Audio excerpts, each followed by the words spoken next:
बिस्मिल्लाहिर्रहमानिर्रहीम। अस्सलाम वालेकुम।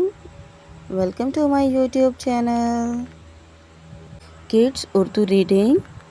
स्टूडेंट्स, पोएम्स तो आप लोगों को पसंद है ना? तो आज हम एक नज़म पढ़ेंगे जिसका उन्वान है बुलबुल का बच्चा। ठीक है।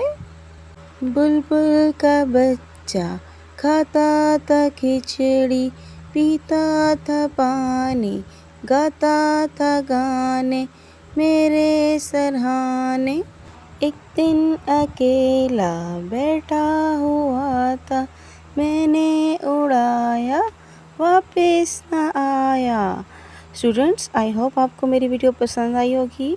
तो आप मेरे चैनल को लाइक करें, शेयर करें एंड सब्सक्राइब करें ताकि मेरी हर आने वाली वीडियो आपको नोटिफिकेशन आपको मिल सके। Thank you students. अल्लाह हाफिज़।